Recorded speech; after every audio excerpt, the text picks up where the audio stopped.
형제를 사랑할지니라. 이런 제목으로 말씀 전하겠습니다. 함께 따라합시다. 하나님을 사랑하는 자는 또한 그 형제를 사랑할지니라. 요즘 금요일마다 성경 읽기를 시작을 했는데요. 그래서 여러분들이 메시지 성경도 사고 그 성경을 이제 읽으려고 노력을 하고 있습니다. 성경 암송도 교회학교가 오늘 대회를 했나요? 네, 그래서 잘 됐나요? 네. 40절씩 애들이 외워가지고 그래가지고 참 다 못 외운 아이들도 참 대단한 것 같아요. 근데 이제 우리 중고등부도요 오늘 성경을 외웠습니다. 박수 쳐줘야 되는 거죠. 중고등부 아이들은 4절씩 외워가지고 그래서 그거를 이제 40절까지 암송하기로 했습니다. 4절씩 10번 하면 40절이잖아요. 그래가지고 오늘 그거를 암송하기 시작했는데 우재성이 일본으로 나와가지고 암송을 하고 그리고 제가 오늘 감동을 받았어요. 이명민이 너무 잘 외우는 거예요. 그래서 걔가 옛날에 한가락 하던 애였는데 저쪽에 있을 때 근데 이쪽으로 넘어오니까 얘가 맹 했었는데 역시 오늘 잘 외우더라고요.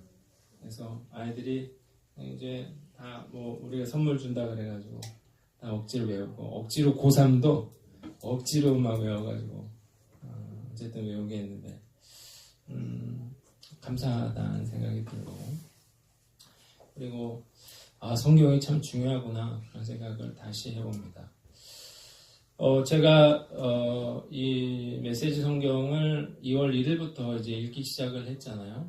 그래서 그거를 이제 일독을 했고 그리고 또 틈틈이 이제 읽다 보니까 다음 주 정도 되면 또 한번 읽을 수 있을 것 같아요. 그럼 이제 한 달 안에 이독을 하게 되는 건데 제가 여러분들한테 목사가 성경에 있는 건 자랑도 아니고 당연히 해야 될 일이지만 이제 읽으면서 참 큰 유익이 있구나 그런 생각을 해요. 그래서 제가 맛집을 갔다 와도 여러분들한테 어디가 너무 맛있다고 얘기하고 싶고 또 물건을 싸게 사면 너무 싸게 샀다고 거기서 사시라고 말씀드리고 싶지 않아요. 그런데 성경을 읽으면서 참 여러분들도 제가 느끼고 있는 것들을 같이 경험했으면 참 좋겠다 그런 마음이 듭니다. 이번에 많은 분들이 성경책을 사셨어요. 그런데 아직 마태복음에 머물러 있는 것 같아서 제가 마음이 아픕니다. 이걸 그런 식으로 하루에 한 장씩 읽으면 안 되는 거예요. 이 성경은 쭉쭉쭉쭉 읽어가야 되는데 지금 아직도 마태복음 읽는 분들은 회개하시길 바랍니다. 언제부터 내가 성경을 읽으라 했는데 마태복음 큐티하는 것도 아니고 쭉 이해가 되든 안 되든 이게 잘 펼쳐놔서 이제 쭉쭉쭉쭉 그래서 제가 말씀드리는 거는 한 권씩 읽으세요. 마태복음 요한복음 이런 식으로 한 20장밖에 안 되는데 그래봐 20페이지밖에 더 되겠습니까? 그렇게 읽으십시오. 그래서 제가 당부를 드립니다. 성경을 샀는데 아직도 마태복음 읽는 분들은 그걸 극복하시기를 주님의 이름으로 축원합니다. 뛰어넘어야 됩니다. 마태복음을 뛰어넘어야 로마서로 가고 이러는 거예요. 제가 요즘 설교를 하는 것은 설교를 잘할 생각은 하나도 없고요. 그냥 제가 하나님이 읽으면서 느꼈던 것, 중요하다고 생각하는 것들 이런 이야기를 함께 나누려고 하는 거예요. 그래서 제가 말씀을 여러분들에게 이렇게 보여드리려고 합니다. 그래서 제가 말씀을 읽으면서 정말로 중요하다고 생각하는 것들이 있잖아요. 그런 이야기들을 제가 여러분들에게 알려드리고 싶어요. 오늘 말씀을 들으면서 여러분들이 자기 자신을 돌아보고 우리가 잘하고 있으면 계속 그렇게 잘해 가시고 부족한 점이 있다면 우리가 변화하기로 결단하는 저와 여러분들 되시기를 주님의 이름으로 축원합니다. 제가 성경을 쭉 읽으면서 느낀 것은 첫 번째 계명을 지켜라는 것입니다. 한번 따라합시다. 계명을 지켜라. 성경을 계속 읽으면서요, 우리가 하나님의 말씀을 아는 것에 그치면 안 되고 말씀을 지켜 행해야 한다는 사실을 저는 다시 한번 깨닫게 되었습니다. 구구절절히 하나님은 말씀대로 살아라 라고 말씀하고 있습니다. 예수님도 마찬가지예요. 말씀대로 행하라 그렇게 말씀을 하고 있는데 우리가 말씀도 잘 안 읽지만 어떤 생각을 가지고 있냐면 말씀을 지키면 좋지만 어쩔 수 없다. 육신이 마음은 원이로되 육신이 연약하다. 이렇게 생각하는 분들 많은데요. 그래도 괜찮을까요? 저는 말씀을 보면서 괜찮지 않다라고 하는 사실을 여러분들에게 알려드리려고 합니다. 요한일서 2장 3절로 4절을 보면요. 뭐라고 해서 계명을 지키면 우리가 그를 아는 줄로 알 것이요. 계명을 지켜야 우리가 주님을 안다고 말할 수 있는 거고요. 우리가 그를 아노라 하고 계명을 지키지 아니하는 자는 거짓말하는 자라고 했어요. 내가 주님을 믿습니다. 예수님을 압니다. 이렇게 말하면서 내가 계명을 지키지 않는 것은 거짓말하는 자라고 했어요. 진리가 그 속에 없다고 말하고 있습니다. 자, 예수님이 뭐라 그랬냐면요. 아버지 온전하신 것 같이 너희도 온전하라고 했어요. 그것이 하나님 아버지의 뜻입니다. 그것이 하나님의 자녀된 자로서 요구받는 그런 의무예요. 그래서 여기 보니까 뭐라고 했어요? 그의 안에 산다고 하는 자는 그가 행하시는 대로 자기도 행할지니라고 했습니다. 우리가 주님 안에 거하려면요, 그러면 말로 안 되고요, 그 계명을 지켜야 한다고요. 요한복음 14장 15절을 보면 너희가 나를 사랑하면 나의 계명을 지키리라 그러는데 정말 우리가 예수님을 사랑한다면 어떻게 해야 된대요? 계명을 지켜야 한다는 것입니다. 요한복음 14장 21절을 보면 나의 계명을 지키는 자라야 나를 사랑하는 자니 나를 사랑하는 자는 내 아버지께 사랑을 받을 것이요 나도 그를 사랑하여 그에게 나를 나타내리라고 했습니다. 자, 우리가 예수님을 아는 자가 아니고요. 계명을 지키는 자가 예수님을 사랑하는 자라고 했습니다. 그러니까 우리가 주님 사랑해요, 사랑해요 이렇게 말로 되는 게 아니고 우리가 정말 주님을 사랑한다면 주님의 계명을 지켜야 되는 것입니다. 그래서 우리가 계명을 지킬 때 우리가 그 주님의 사랑을 받고 주님의 임재를 경험하게 되는 것입니다. 그러니까 신앙생활이라고 하는 것은 정도의 차이는 있겠지만 내가 어떻게 하나님의 말씀대로 살려고 그렇게 치열하게 노력하고 있는가, 그게 중요하다고 하는 것입니다. 여러분, 이 말은 진리입니다. 사랑하면요, 그 사람의 말대로 행동하게 되어 있습니다. 자, 사랑에 빠진 사람들의 특징이 있어요. 누군가를 좋아하게 되면 어떤 현상이 일어나냐면 첫째로 상대방에게 잘 보이고 싶어집니다. 그래서요, 그 사람 만나자 그러면 어떻게 해요? 막 머리를 막 신경을 쓰고요, 화장도 막 하고요, 그리고 옷도 이걸 입을까? 이걸 입을까? 막 이거 좀 봐봐. 막 이러면서 그 옷을 막 골라가지고 막 고민을 하면서 그렇게 하고 나가게 된다고 하는 것입니다. 또 하나, 누군가를 좋아하면요, 그 사람이 나한테 뭔가 작은 걸 주잖아요. 그러면 그걸 굉장히 소중하게 여기게 됩니다. 왜? 내가 그 사람을 좋아하니까요. 그래서 드라마 같은 데 보면 비싸지 않은 그런 반지나 목걸이 같은 거, 그거를 좋아하는 사람이 주면요, 그걸 끼고 있어요. 차고 있어요. 그렇게 되는 것입니다. 또 하나, 누군가를 사랑하면요, 그 사람의 이야기를 귀담아 듣습니다. 그래서 그 사람이 내가 뭘 좋아해요, 그렇게 얘기를 하면 그걸 귀담아 들었다가 이제 그걸 사주고 싶어하고 그걸 들어주고 싶어하고 그거를 해주고 싶어하게 되는 것입니다. 만약에요, 청년부, 여기 청년부밖에 없지 않아, 그죠? 연애할 사람들은. 나머지는 뭐 끝났으니까. 다 끝났어요. 뭐라 그래야 돼? 자분곡이라고 그러나? 그러니까. 근데 이제 내가 누굴 만났는데요.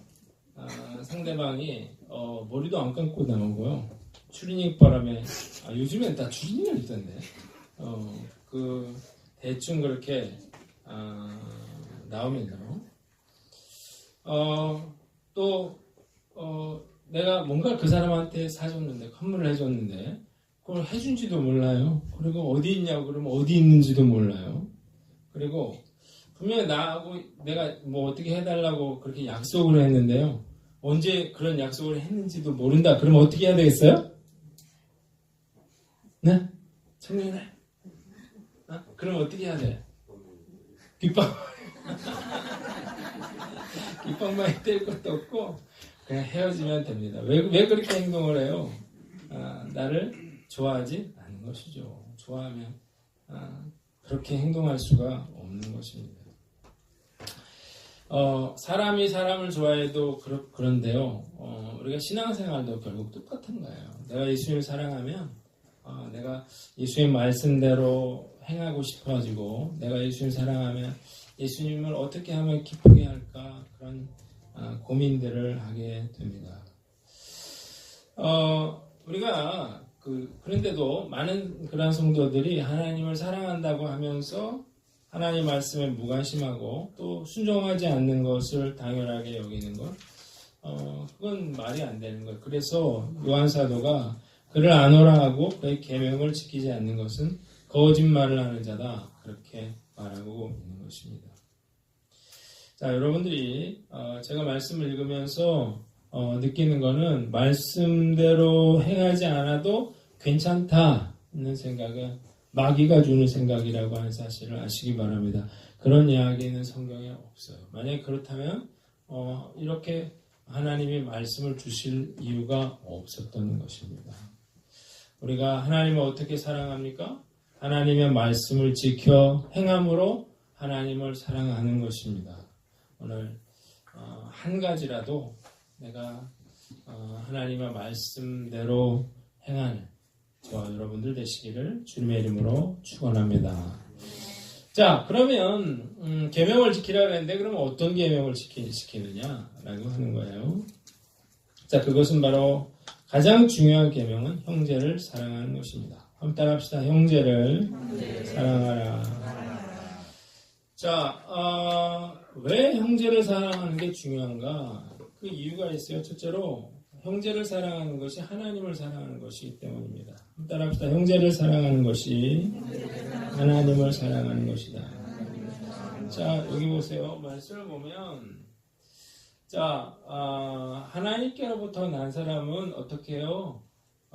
오늘 우리가 하나님의 자녀를 사랑하는 하나님의 자녀를 사랑하는 그런 계명을 지킬 때 우리가 곧 하나님을 사랑하는 자가 되는 것입니다.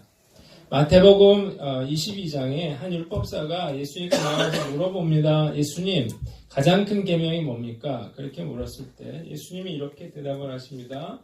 내 마음을 다하고 목숨을 다하고 뜻을 다하여 주 너의 하나님을 사랑하라 그러고, 그리고 둘째는 내 이웃을 내 자신같이 사랑하라 하셨은즉 이 두 계명이 온 율법과 선지자의 강령이다 했어요. 성경을 두 가지로 요약하면 뭐예요? 하나님 사랑과 이웃 사랑인데 이게 하나님 사랑과 이웃 사랑은 연결되어 있다고 하는 것입니다. 내가 하나님만 사랑하고 이웃을 사랑하지 않는 건 안 돼요. 왜 안 되냐? 하나님이 이웃을 사랑하라 그랬으니까 하나님을 사랑하는 사람은 이웃을 사랑해야죠. 그러니까 내가 이웃을 사랑하지 않고 하나님을 사랑한다고 말할 수 없는 것입니다. 이웃을 사랑하라고 하는 하나님의 명령을 어기게 되기 때문이에요. 그래서 제자들은 뭐라고 했냐면 예수님이 뭐라고 했냐면 제자들에게 내 새 계명을 너에게 주노니 서로 사랑하라 그렇게 이야기를 하셨다는 것입니다. 그러니까 성경책을 한 단어로 말하면 사랑이에요. 하나님 사랑과 이웃 사랑. 그리고 하나님 사랑과 이웃 사랑은 연결되어 있는 것입니다. 하나님을 사랑하는 사람은 반드시 이웃을 사랑하는 것인데, 그래서 서로 사랑하는 것이 새 계명이 되는 것입니다. 왜 그러냐? 사랑하지 않으면 아무것도 의미가 없기 때문이에요. 우리가 뭐 하나님을 아무리 잘 섬기고 아무리 예배 잘 드리고 아무리 뭐 봉사해도 그런 게 하나도 의미가 없다고 하는 것입니다. 사도 바울은 뭐라고 그랬어요? 내가 사람의 방언과 천사의 말을 할지라도 사랑이 없으면 소리나는 구리와 울리는 꽹과리가 된대요. 방언, 천사의 말을 하는 거 얼마나 대단합니까? 시끄러운 소리가 된다는 것입니다. 예언하는 능력 얼마나 놀랍습니까? 모든 비밀과 지식들을 알아요. 얼마나 대단한 것입니까? 그런데 사랑이 없으면 아무 의미도 없대요. 산을 옮길 만한 모든 믿음 얼마나 큰 믿음입니까? 그런데 사랑이 없으면 아무것도 아니라는 거예요. 심지어는 내 몸을 불사르게 내주어도 사랑이 없으면 아무 유익이 없다고 말하고 있습니다. 그러니까 아무리 우리가 하나님을 잘 섬긴다 그래도 이웃을 사랑하지 않으면 그러면 그것은 하나님을 사랑하지 않는 것과 같습니다. 사랑은 어떤 논리보다 중요하고 정의보다 중요하고 사랑은 심지어 교회보다도 중요한 것입니다. 왜냐하면 사랑이 없는 교회는 교회라고 말할 수 없기 때문입니다. 한국교회 새벽기도, 철야기도 열심히 나오는 교회들 많습니다. 11조 헌금 잘하는 사람들도 많습니다. 봉사 열심히 하는 사람들도 많습니다. 그런데요, 정말 사랑을 실천하는, 용서를 실천하는 그런 교인들은 많지 않다고 하는 것입니다. 겉으로는 교회가 사랑이 넘쳐 보여도 안으로 들여다보면 분열과 다툼이 있는 경우가 많다고 하는 거예요. 더 큰 문제는요, 싸우는 게 아닙니다. 더 큰 문제는 교회가 서로에 대해서 무관심한 것입니다. 나 홀로 신앙생활을 하려는 거예요. 귀찮은 거 싫다는 거예요. 힘든 거 싫다는 거예요. 그냥 나 혼자 예배 잘 드리고 내가 헌금 잘하고 나 혼자 은혜 받고 이렇게 하겠다는 건데요. 문제는 뭡니까? 나 혼자 어떻게 이웃을 사랑합니까? 나 혼자서 어떻게 이 형제를 사랑합니까? 그 사랑하는 게 안 되는 거예요. 교회 공동체는 그래서 뭐가 있는 것입니까? 교제라는 게 있는 거예요. 섬김이라고 하는 게 있는 것입니다. 힘들어도 참고 서로 사랑하며 섬길 때 그것이 진정한 교회가 되는 것이죠. 나 홀로 그러한 성도가 많은 교회는요, 아무것도 할 수 없습니다. 그런 교회는 청소도 다 돈 주고 해야 돼요. 그리고 식당도 다 돈 주고 식당을 해야 됩니다. 왜? 혼자 신앙생활 하는데 누가 뭘 하겠어? 아무것도 일할 사람이 없는 거죠. 그래서 아무리 성도가 많아도 이러한 성도들이 많은 교회는 아무것도 할 수 없는 것이고, 또 그렇다면 사랑이 없는 교회는 아무 의미가 없는 것입니다. 더 놀라운 것은 형제를 미워하는 자는 어둠에 있는 자라는 것입니다. 한번 따라합시다. 형제를 미워하는 자는 어둠에 있는 자다. 9절 보세요. 그 가운데 있다 하면서 그 형제를 미워하는 자는 지금까지 어둠에 있는 자요. 자, 내가 누군가를 미워하고 있으면요, 그 사람은 뭐래요? 어둠이래요. 어둠에 있는 자래요. 그러니까 우리가 미움은 어둠이잖아요. 사랑은 빛인데 내가 누군가를 미워하면 나는 어둠에 있는 것입니다. 어둠과 빛은 공존할 수가 없잖아요. 근데 사람들이 그걸 몰라요. 누구를 미워하면서도 자기가 빛 가운데 있다고 생각하는 것입니다. 그러나 성경은 그 형제를 미워하는 자는 어둠에 있고 어둠에 행하며 갈 곳을 알지 못하고 어둠이 그의 눈을 멀게 했다는 것입니다. 자기가 어둠에 있다고 하는 사실도 몰라요. 그리고 자기가 형제를 미워하고 있다고 하는 것이 어떤 의미라는 사실도 모르고 있다고 하는 것입니다. 세 번째로요, 형제를 미워하는 자는 거짓말하는 자라고 했습니다. 한번 따라합시다. 형제를 미워하는 자는 거짓말하는 자다. 누구든지 하나님을 사랑하노라 하고 그 형제를 미워하면 이는 거짓말하는 자니 보는 바 그 형제를 사랑하지 아니하는 자는 보지 못하는 바 하나님을 사랑할 수 없느니라고 했습니다. 여러분, 하나님 사랑합니다. 그런데 하나님은 어떻게 사랑해야 안 보이는데? 자, 하나님 뭐라고요? 지극히 작은 자에게 한 것이 곧 나에게 한 거라고 했어요. 그러니까 내가 누군가를 사랑하고 섬기면 그것이 곧 하나님을 사랑하고 섬기는 것이 되는 것입니다. 그런데 내가 형제를 미워하면 어떻게 돼요? 내가 하나님을 사랑할 수 없죠. 그러니까 내가 하나님을 사랑한다고 하고 형제를 미워하면 거짓말하는 자가 되는 것입니다.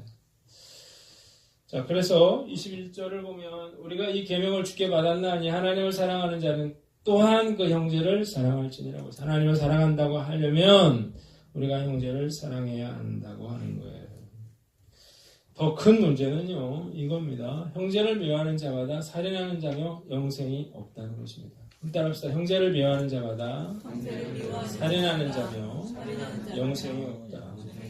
자, 요한일서 3장 15절을 보니까 형제를 미워하는 자마다 살인하는 자니 살인하는 자마다 영생이 그 속에 거하지 아니하는 것을 너희가 아는 바라 그랬어요.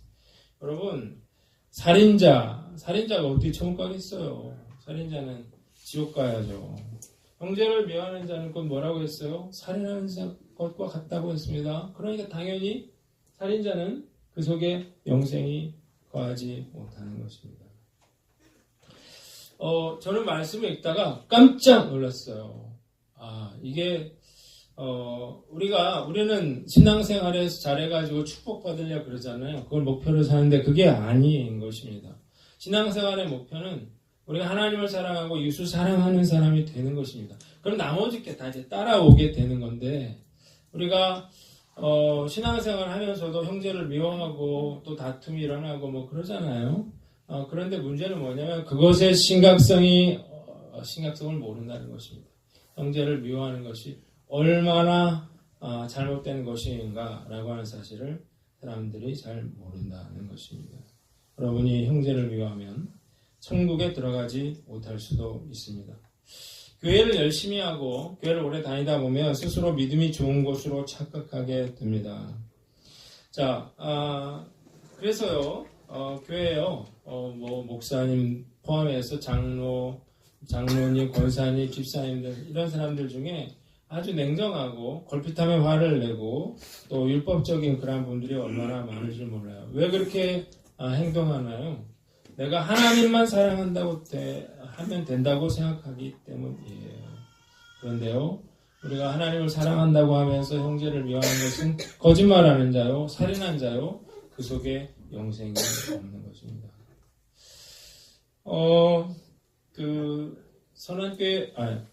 선한목자교회 유기성 목사님이 이런 얘기를 했어요. 이스라엘의 선교사님을 만났는데 그 선교사님이 그런 이야기를 했대요. 이스라엘의 예루살렘에 교회 다니는 사람들이 많이 늘어나고 있다고 합니다. 그래서 교회도 많이 생겨나고 이렇게 부흥하고 있대요.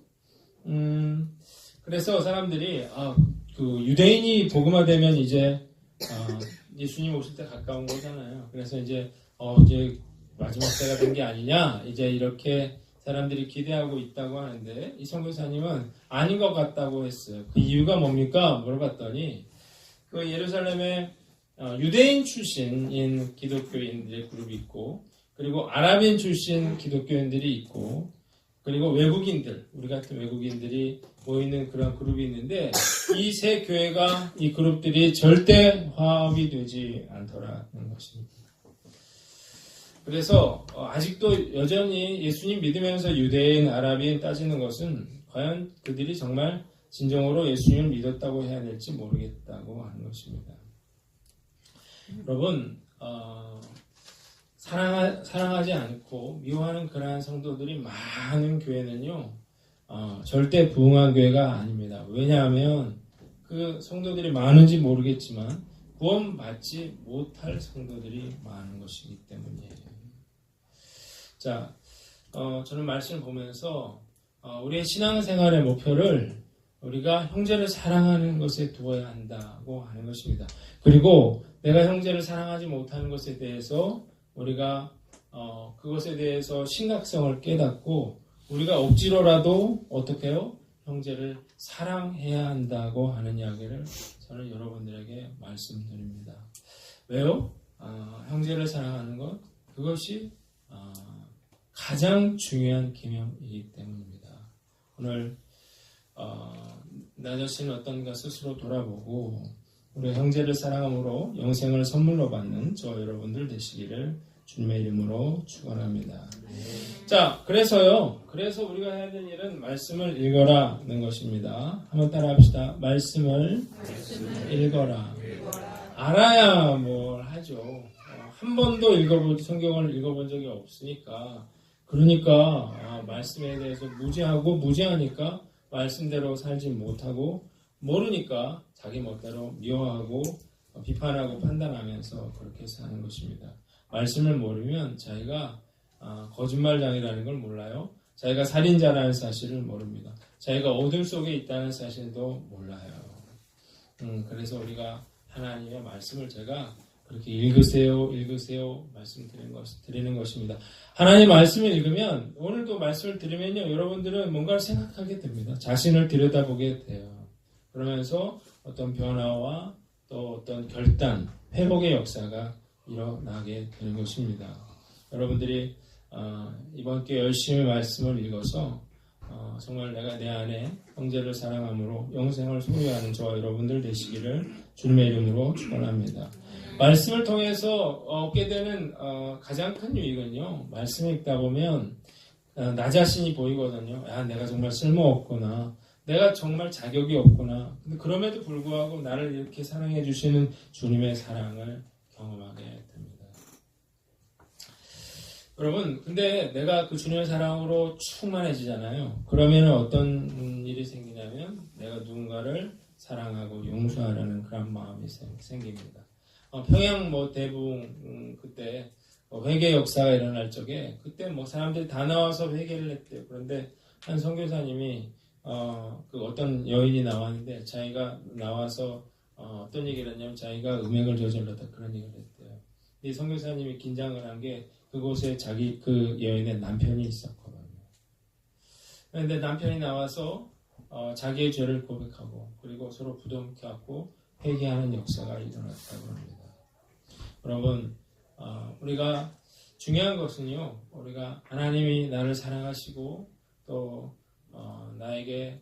나를 위해 죽으실 만큼 그런 놀라운 사랑을 베풀어 주셨다고 하는 사실을 경험하면 내가 그 사랑으로 누군가를 사랑하고 누군가를 용서할 수 있는 것입니다.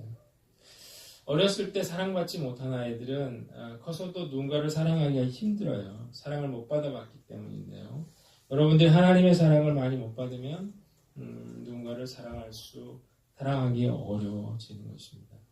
말씀을 읽으세요. 그러면 여러분들 마음 가운데 정말로 나는 하나님께 소중한 존재고 정말 하나님의 사랑받는 사람이라는 사실을 깨닫게 됩니다. 그래서 그 사랑으로 사람들을 넉넉히 사랑해주고 포용해주는 저와 여러분들 되시기를 주님의 이름으로 축원합니다. 두 번째는 사랑을 실천하라는 것입니다. 한번 따라합시다. 사랑을 실천하라.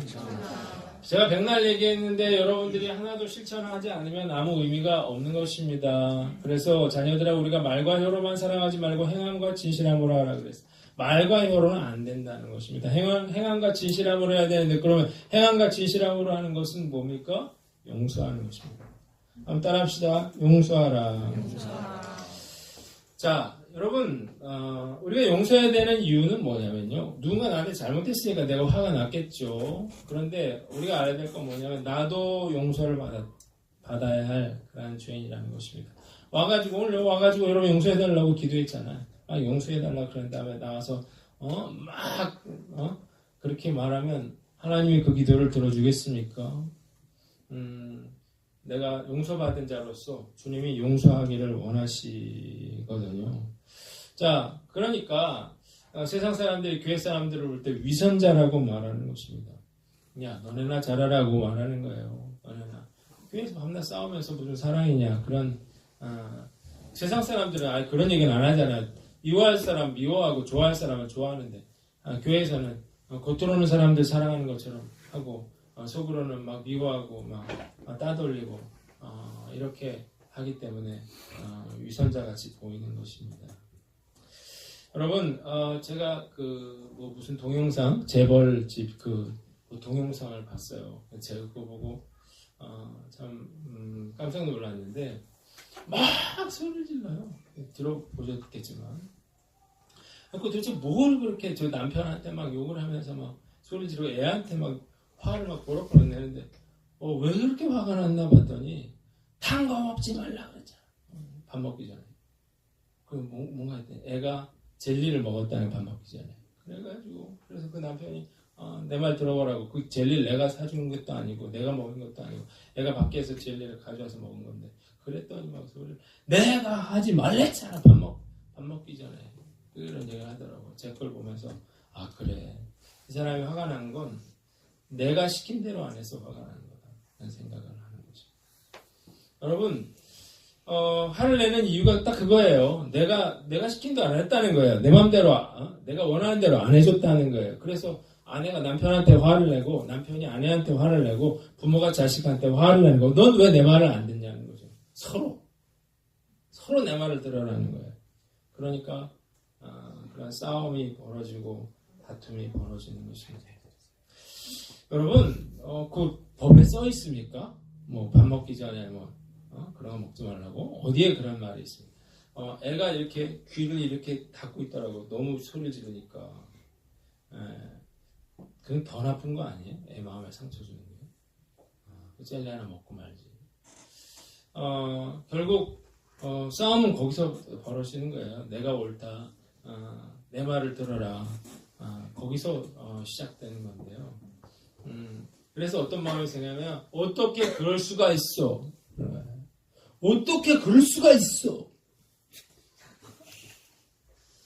그러니까 싸움이 나는 거예요. 한번 따라합시다. 그럴 수도 있지. 어떻게 그럴 수가 있어? 이러니까 다시 한번 그럴 수도 있지. 그럴 수도 있는 것입니다. 저는 그런 생각을 하면서 성경을 쭉 읽으면서요.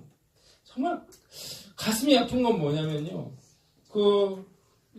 하나님께 쓰임받은 그런 사람들이, 선한 사람들이요. 나중에 보면 처단받는 사람이 되더라고요. 그래서 뭐가 헷갈리냐면, 그러면 선인이 누구고 악인이 누구냐는 거죠. 그래서 제가 기도했어요. 하나님, 기도하면서. 저를 믿지 마세요. 언제 어떻게 바뀔지 어떻게 알아요. 그 상황에 따라서 얼마든지 달라질 수 있는 것입니다. 자, 여러분, 여러분들이 용서해야 될 대상은 누구입니까? 여러분들이 용서해야 될 대상은요, 바로 가까운 사람들입니다. 김정일입니까? 아프리카에 있습니까? 아니에요. 그런 사람들 아니에요. 남편이에요. 아내예요. 부모예요. 여러분 자식이에요. 그리고 가까운 이웃이고 또 성도들인 거죠. 그런 사람들을 용서하는 것, 그것이 바로 주님의 명령인 것입니다.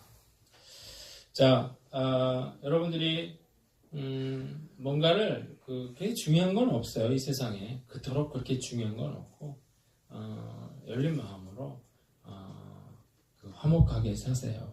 인정하세요. 그리고 받아들여 주세요. 용서하세요. 그렇게 애가 공부 좀 못해도 애들을 패 죽일 만한 잘못은 아니에요. 우리가 그렇게 할 때 뭐가 일어납니까? 서로 화목하게 되는 거고요. 그 안에 주님의 사랑이 임하게 되는 것입니다. 오늘 내가 용서해야 될 사람은 누구인가요?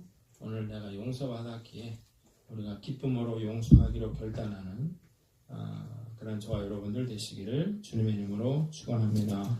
또 하나는 주라는 것입니다. 한번 따라합시다. 주라.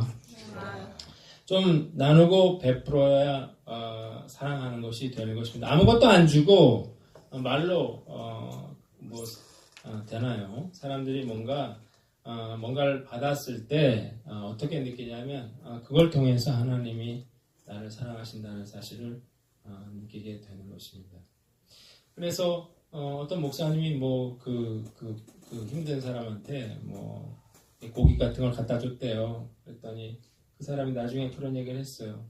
나는 목사님 말은 모르겠고 나는 목사님이 갖다 줬던 그 고기 고기를 받고 내가 그 하나님을 믿게 되노라. 그런 얘기를 했는데 우리가 나누고 베푸는 것 굉장히 중요한 것입니다. 주지 않고 사랑의 본질은 나눠주는 것입니다. 주지 않고 사랑할 수 없다고 하는 사실을 깨닫고 우리가 도와줄 마음을 다지면요 하나님의 사랑이 그 안에 거하지 않습니다. 주고 베풀 때 임하시는 주님의 사랑과 축복을 누리시기를 주님의 이름으로 축원합니다. 마지막으로 확신을 가져라는 것입니다. 따라합시다. 확신을 가져라. 어려운 일 같은데요, 힘든 일 같은데요, 성경은 뭐라고 말하냐면 하나님을 사랑하는 것은 이것이니 우리가 그의 계명들을 지키는 것이라 그의 계명들은 무거운 것이 아니로다. 그렇게 얘기를 했어요. 여러분들 이걸 아셔야 돼요. 형제를 사랑하는 거 힘들 것 같지만 자, 미워하고 또 화내고 그러면서 고통받는 사람이 누구예요? 자기예요. 자기 가족이에요. 자기 가까운 사람들이에요. 그 사람들이 고통받고 있는 것입니다. 뭐가 무겁습니까? 고통받는 게 무겁죠. 용서하는 것보다. 우리가 속고 있는 거예요. 마귀는요. 못한다고 생각해. 어떻게 그걸 용서하냐. 그렇게 말하는데요. 그래서 어떻게 해요? 사람들마다 무거운 짐을 마음에 지고 살아가게 되는 것입니다. 사랑하고 용서하는 건 힘든 게 아니고요. 우리가 미워하고 다투는 것, 그것이 힘든 것입니다. 그것이 불행한 거예요. 돈이 아무리 많아도요. 그런 집에서는 살 수 없는 것입니다. 요한일서 5장 4절로 5절을 보면요. 무릇 하나님께로부터 난 자마다 세상을 이기느니라고 했어요. 왜요? 우리 안에 하나님의 아들 예수께서 우리 안에 거하고 계시기 때문입니다.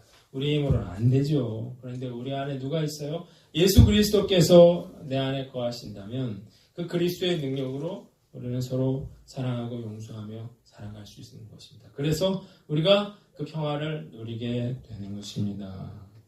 안 된다는 생각은 사단이 주는 마음이라고 하는 사실을 깨닫고 형제를 사랑하는 건 고통스러운 의무가 아니라 무거운 짐이 아니라 얼마든지 감당할 수 있다는 사실을 깨닫고 세상을 이기는 저와 여러분들 되시기를 주님의 이름으로 축원합니다.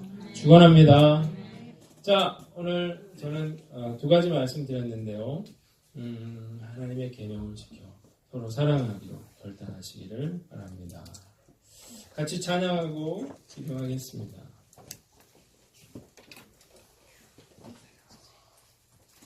찬송가 480